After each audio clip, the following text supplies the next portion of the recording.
As we all know, James is a very proud and splendid red engine on the island of Sodor. He's a mixed traffic engine pulling passengers and freight, though the latter was not his favorite to say the least. Pulling goods trains didn't have the same energy and attention as flying down the main line with a local. Today, he was especially cross as he made his way to the dirty coal mine to pick up a load of coal that needed to be taken to a heritage railway on the mainland. James felt himself become filthy from the coal power plant and from bumping into his line of coal trucks. He wished the machine that took care of loading and unloading wagons would fail, so he wouldn't have to do this job. "It's a good thing you're not taking passengers," said his driver. "Otherwise, they'd be put off by your status."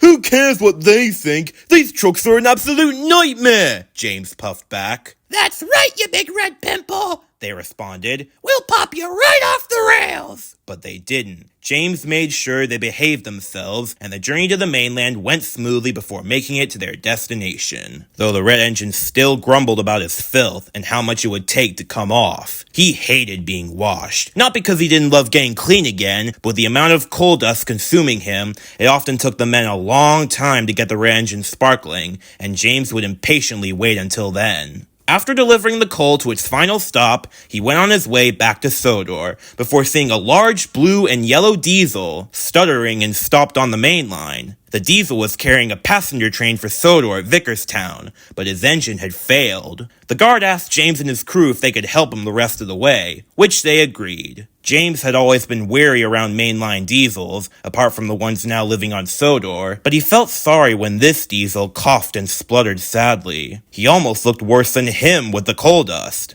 On their journey, the diesel and James had a little conversation. "My name's E.D., said the diesel, short for electric diesel, but you can just call me Ed, not to be confused with that, old iron engine." Surprisingly, James slowly began to warm up to him, and he especially felt sympathetic as Ed explained about his faulty system and lack of performance power.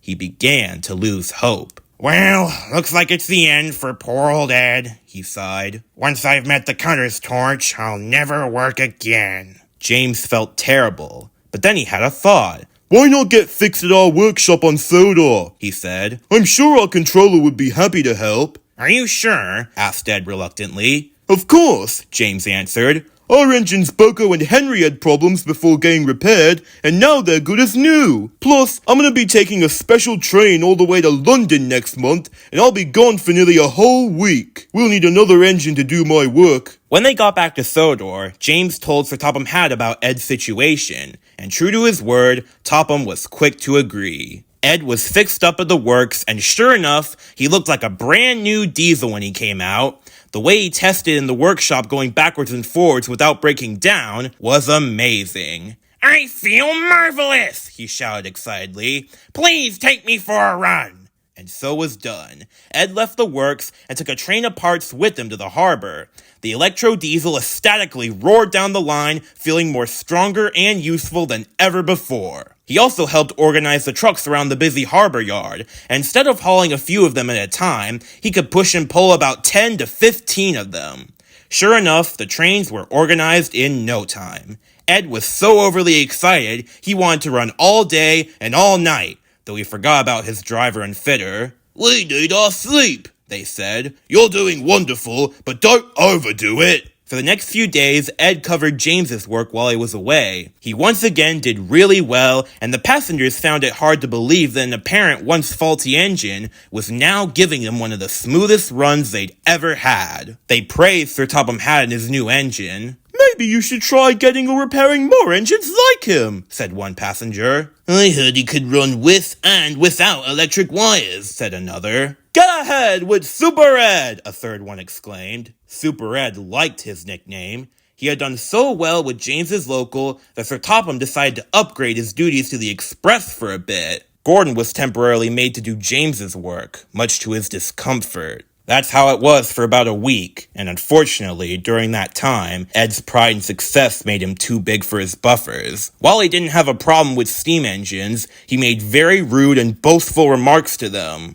He also told Gordon that he could probably beat his record. The engines hated their new modern improved coworker, and when James finally returned, he was appalled to learn how arrogant Super Ed had been. To make matters worse, the engines wouldn't let him in the sheds, especially Gordon. "You're not welcome here," he boomed. "Go bother your new pal instead." James was very hurt and cross. "How is it my fault? I'm not the one with an attitude like that." "Well, you were the one that caused him to be repaired and take my express," Gordon retorted. "You said yourself he was different from other diesels when broken down, and now look at him. You're the one who made him all super, so you can suffer all his insults. Now leave!" James didn't try to argue and just puffed slowly away. His friends turning on him was like a painful zap to the buffers. His mood only got worse when he parked next to Ed in the carriage shed, who was very chatty.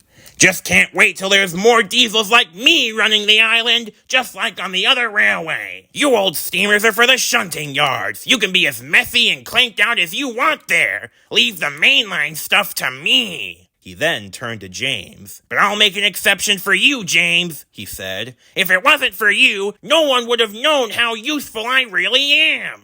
"Oh, how much of a pain in the tender you are," James muttered to himself. He went to go spend the night alone in a goods shed at the harbor instead, brooding to himself. "Disgraceful," he huffed. "I help him become useful, and this is the thanks I get? He wouldn't be so arrogant if something happened to him. Super indeed. Absolute rot. He's only mean, lean, and clean." His crew were sick of him too, and together, all three of them made a plan. "We'll see how super old Eddie really is after messing with the wrong red engine," they said. Eventually, James went to sleep. But it wasn't easy. Not just from thinking of Ed, but that night, a storm also blew over the island, with strikes of thunder and lightning. The engines were glad to be safe in their sheds. By morning, the storm had passed, but it was still raining hard. Worse still, James's driver wasn't feeling well, and had to stay home while the red engine awaited for a relief man. But this was part of the plan. Meanwhile, Ed was about to leave Knapford with the express as usual, but he wasn't worried, thinking that he was too super for storms to worry him. But there was trouble ahead. A big tree was located outside the station, with an unknown man standing by it. One minute he was doing work on the tree with a chainsaw, the next, he ran away as the tree slowly came falling down just as Ed was departing. The tree smashed right through him and crushed the middle of his roof.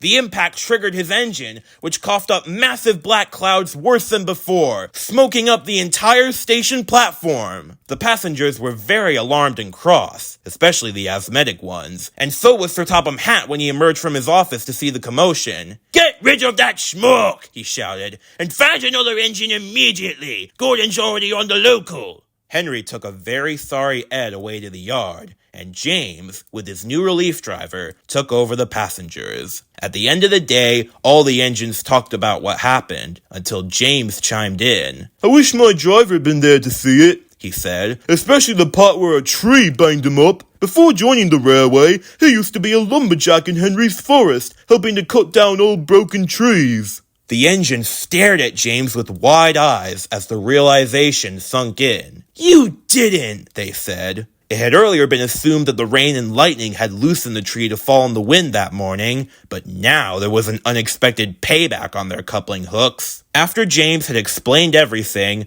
all the engines burst with laughter. "Well, James," said Gordon, "we thought it was a bolt from the blue that knocked it over, but it was actually a bolt from the blue uniform of your driver that did it for Mr. Superstar." "Better seeing red than Ed, if you ask me," chuckled Thomas. The engines were very proud of James, and all shared the same feelings of amusement and relief. They never told Sir Topham Hatt what James and his crew had done, but in the end it didn't really matter, as their controller would have found out either way about Ed's unacceptable behavior, in contrast to his work improvement. Fortunately, he was nice enough to have the diesel repaired once again. It was a good long time before it was fixed and ready to go back to work, though he would not be doing it on Sodor, where after being sent away, taking his super self with him, he never came back. Oppositely, James was welcomed back into the sheds and was once again a really useful engine, regardless of whether he was steam, diesel, or electric.